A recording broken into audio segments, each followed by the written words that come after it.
안녕하십니까, 원장선생님입니다. 이번 시간 고등수학 2 CT 5단원 극대 극소와 최대 최소의 5번 문제죠. 도함수 f 프라임 x 이퀄 0이면 무조건 극대 극소값이냐? 네, 정답부터 얘기하죠. 무조건 극대 극소값이 아니죠.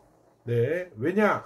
자, f 프라임 x 이퀄 0이면 극대 극소의 후보가 될 수는 있지만, 그죠? 아니죠. 그러니까 왜? 극대값과 극소값의 핵심이 뭐예요? 함수가 이렇게 증가하거나 감소했을 때의 터닝 포인트, 극소값은 감소하거나 증가했을 때의 터닝 포인트의 y값이었잖아요. 그런데 얘가 f 프라임 0이 되더라도, 그죠? 이게 증가함수가 될 수 있다라는 겁니다. 왜? 계속 증가. 왜요, 원장 선생님? 자, 간단해요. 자, 극대나 극소가 나오는 건 이렇게 부호가 달라지는 거잖아요. 자, 이게 f 프라임 x를 2차 함수라고 가정을 해보자고. 예를 들어 이게 x-1과 2면 1과 2 사이에는, 자, 1과 2 사이로 했을 때 y 프라임의 부호가 1보다 작으면 양수, 여기는 음수, 여기는 양수. 다 아시죠? 왜 양이냐고요? 1보다 작으면 0 넣어봐. 마이너 양수 곱하니까. 얘는 1보다 크고 2보다 1.5 넣으면 양수, 음수니까 음수. 그러니까 양수. 이렇게 구할 수가 있잖아요. 근데 f 프라임 x가 예를 들어 이렇게 되는 함수라고 가정을 해보자고요. x에도 어떤 값을 넣어도 다 양수 아니면 0이잖아요. 그러니까 그래프의 기울기가 따따따따따 이렇게 가거나 0 한번 딱 가고 따따따따따 이렇게 갈 거 아닙니까? 즉 모든 함수가 0보다 크거나 같을 거 아니에요. 이해해요? 그럼 이거는 어떻게 돼? 부호, 즉 부호가 아니지. 그 그래프의 이 증감이 바뀌질 않단 말이에요. 그냥 계속 단조 증가하는 함수가 되겠죠. 왜? fx가 x의 모든 값에서 0보다 크거나 같으니까 이건 그냥 증가함수라는 말입니다.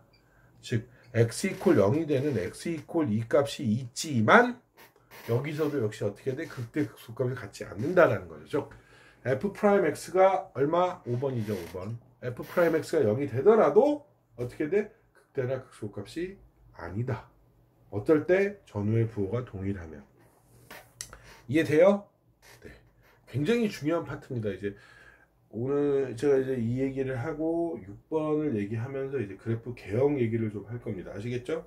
그래프 개형이 굉장히 중요한 부분이기도 해서 반드시 알고 계셔야 됩니다. 아시겠죠? 그래서 그래프 개형 얘기를 좀 하겠습니다. 자, 6번이 뭐냐? 문제가 별건 없고요. 6번의 문제는 그냥 극대값이 극소값보다 작아질 수 있냐? 작아질 수 있죠. 그죠? 극대값은 항상 당연히 극소값보다 커냐고 생각하는데 안 그래요. 가능합니다. 이게 가능하답니다. 어떻게 하냐면 그래프를 그려보면 되죠. 자, 이런 함수가 있어요. 이거 뭐예요? 네, 극대. 이거 극소. 이건 뭐 극대. 이건 뭐 극소. 자, 보시다시피 극소값이 극대값 위에 올라갈 수 있죠. 그래서 이건 가능한 겁니다. 원장선생님 이거 어떻게 해요? 그럼 이제 조건 같은 게 나왔을 때 극소값이 극대값으로 무조건 밑으로 가는 조건은 뭐냐? 뭐 이런 식의 문제가 나왔을 때 써먹을 수 있는 개념이라고 얘기한 거고요. 제가 이렇게 그래프를 그리면서 이제 했던 거는 여기서 중요한 거를 얘기하려고. 바로 그래프 관계. y 프라임의 그래프 관계에 대해서 얘기를 하려고 합니다. 이걸 하려면 방금 아까 했던 문제, 그 미분 문제 있었잖아요. 4번인가 2번인가 3번에서 했던 y 함수, 그죠? 어떤 거였냐면 x의 세제곱 마이너스, 그죠?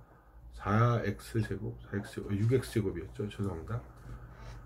플러스 6x제곱 플러스 9x 플러스였냐 마이너스였냐, 이게 마이너스였을 거예요. 그죠?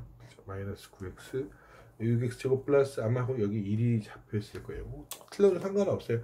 이런 함수가 있을 때 여기에서 이게 지금 3차 함수잖아요. 우리가 그렸다시피 이렇게 3차 함수를 그렸잖아요. 그죠? 이씨라 다시 한번 그려볼게요. 이렇게 3차 함수를 그리면 나중에 다시 하겠지만 3차 함수를 그린다고 치면 이게 y좌편이 1이고, 그죠?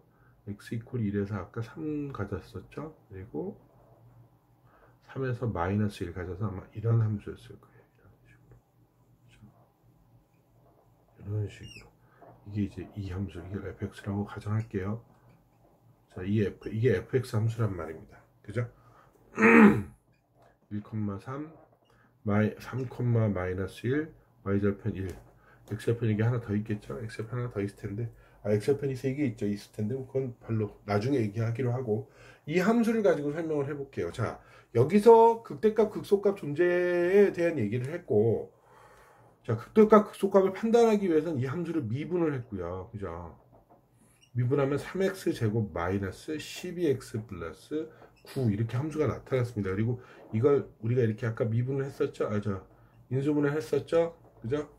맞아요? 네, 이렇게 인수분해 했었습니다. 중요한 건 뭐냐면 이게 보시다시피 2차 함수라는 거예요. 무슨 얘기냐? fx가 3차 함수면 도함수가 2차 함수가 되고요. 이게 y 이퀄 fx 그래프라면 이거에 대한 y 이퀄 f 프라임 x 그래프도 그릴 수 있다라는 겁니다. 그리고 그걸 해석을 해야 된다는 얘기고요. 해석을 할 때 중요한 게 있어요. 어떤 거? 이겁니다. 자, 이거 보시다시피 1,3 그죠? y좌표는 9 무지하게 높긴 하지만 9 이렇게 해놓고 대충 해보면, 자, x절편도 그려볼게요. 얼마예요? y는 꼭지점 구하면 x-2의 제곱, 그죠? 플러스 12, 마이너스 12니까 마이너스 2, 마이너스 3이네요. 2, 마이너스 3을 갖는 그래프, 즉 이런 식의 그래프예요. 이런 식. 그죠? 이런 식의 그래프가 y는 바로 위에 있는 f 프라임 x라는 겁니다. 여기서 이제 중요한 거는 바로 이겁니다. x의 값이 1보다 작을 때 y 프라임이죠. y 프라임의 값을 보면 이게 다 위에 있잖아요. 위에 있다는 거. 0보다 위에 있다는 건 뭘 뜻해요? 네, 양수를 뜻하는 거예요. 이게 지금 플러스라는 겁니다. 플러스라는 게 뭘 뜻해? 네, 그래프가 증가하고 있다는 거예요. 1봐 봐보세요. 1 부분 보면 증가하고 있잖아요. 이해해요? 그럼 이 사이는 음수 감소하고 있잖아요. 보세요. 감소하고 있잖아요. 보이세요? 1부분 감소하는 거. 그리고 3보다 크는 이 부분은 사실 플러스 증가하고 있다라는 겁니다. 즉 바꿔 얘기해서 함수 문제를 풀 때, 특히 미분 문제를 풀 때 이렇게 f 프라임 x와 fx의 그래프 관계를 반드시 파악을 할 줄 알아야 된다는 얘기예요. 거기서도 특히 중요한 게 뭐냐면 이 f 프라임 x의 어떤 거, 이 근과 y의 부호, 아시겠어요? 이 y의 부호에 따라서 모든 게 다 결정돼요. 굉장히 중요하죠. 파악을 반드시 하셔야 되고, 문제를 풀 때마다 이런 걸 체크를 하셔서, 이게 왜 이게 증가함수, 이게 왜 감소함수였지, 왜 여기서 양수가 되지, 이런 것들을 반드시 체크업을 하셔야 된다는 얘기입니다. 아시겠죠? 자, 오늘은 여기까지.